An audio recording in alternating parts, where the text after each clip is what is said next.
Phasmophobia has changed a lot over the years. Some updates have been kind of a downgrade, while others have completely reshaped the game into something we love today. In today's video, we're going to go over 15 updates that changed Phasmophobia forever. Starting off with my favorite, we have Nightmare difficulty. This changed the gameplay loop entirely, as you actually had to know some of the ghost behavior. As Professional is more focused on speed running evidence equipment into the ghost room, while higher difficulties make you think, observe, and actually have to investigate each ghost. I remember when this came out and I was super excited as it made me realize the potential for this game. Professional is fun, but it's so evidence focused, where Nightmare and Insanity now is more focused on behavior. This next addition is probably the most important, and that is sprinting. I know the sprinting in this game is sort of a meme at this point, but it changed so much about the game. Back in the day, the characters were so slow, especially if you played the OG Asylum, you know how bad it was. It also gave a lot of depth to hunts, as before, you could outrun every ghost except the Revenant. It was a very shallow and generic mechanic that now has a lot of information tied into it, not to mention it makes navigating high school and prison easier. Now let's talk about items, more specifically the item tiers.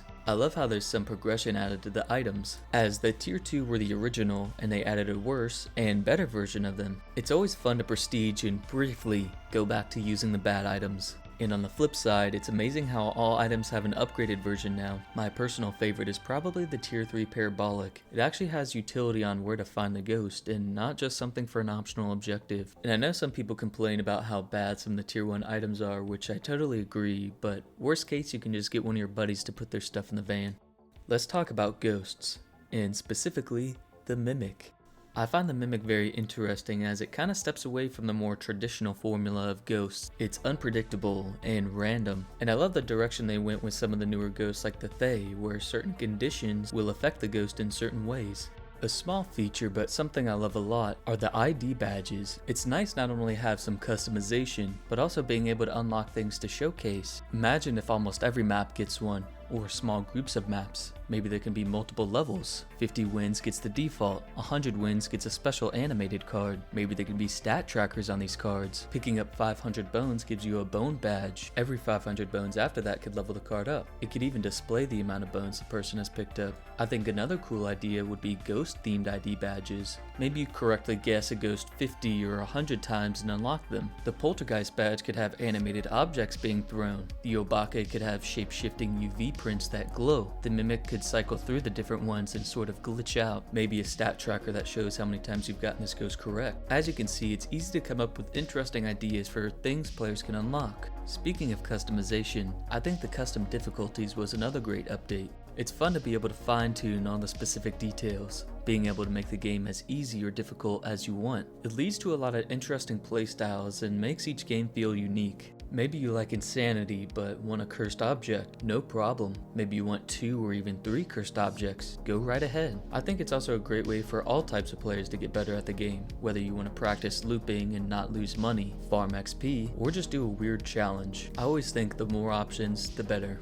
This next one is a bit more subtle, but having lore added to the game is something I really like. For those that don't know, the dark-haired woman in the pajamas is known as Patient 07, said to have been housed in the old asylum map that was removed, and then transported to Sunny Meadows where she was tortured. It's interesting that these ghost models have lore and connections to specific maps. This next addition is definitely a fan favorite, and that is the Cursed Possessions. I remember back when the voodoo doll was just a random item you can take a photo of, even if some of the items are kinda meh. I think it adds a lot of depth and potential to this game, whether they're for utility or purely for fun. Things like the tarot cards where I don't really care what card I pull, but just want to see what happens. Not to mention that I really like the chance-based things as well. I see no problem in them adding more cursed objects that are strictly for fun. Next, let's talk about the Bleasdale Rework. I wanted to include this as it shows a crazy new standard they have for maps. Things like Sunny Meadows and Point Hope were decent, but I think Bleasdale really blew things out of the water. It also gives insight on what future maps will feel like.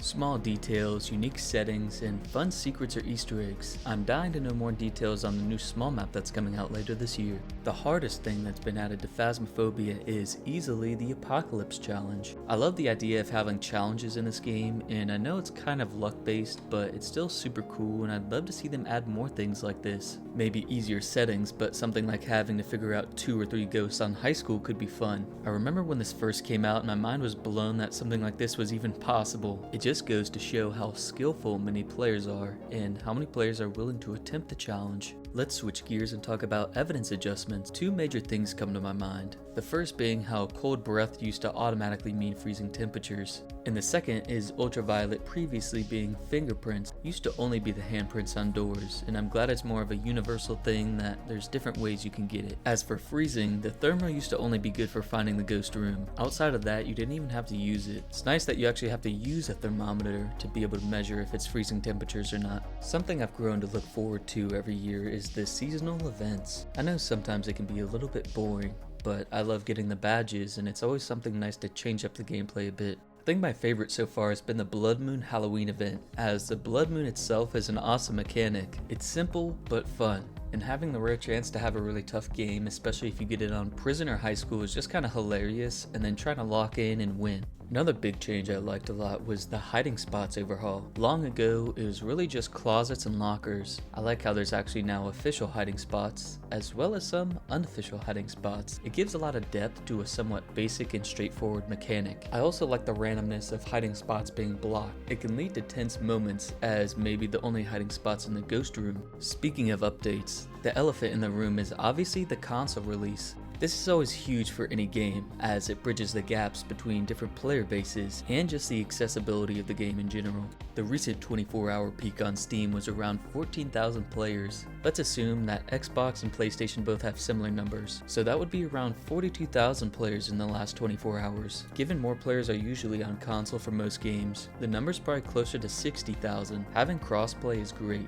as although on PC it's only 14,000 players, with crossplay it's nearly 5 times the size. And this last one is sort of cheating, but since we have the details on it, I couldn't help but to mention it: the upcoming media overhaul. As someone who's always been the group photographer and taken thousands and thousands of photos in Phasmophobia, I think the audio and visual recording is going to be super fun. Not to mention photos are going to require you to get some variety to get the max bonus. It's great, as again, it's something that's somewhat minor but adds a lot of depth to a mechanic. And you already know that I'm going to be standing in the ghost room with the recorder in my hands trying to capture the perfect thing. Recording ghost events or even being bold and trying to capture a hunt, probably dying, but it will all be worth it. It reminded me a lot of that content warning game, which I loved, and I hope we can even save these recordings.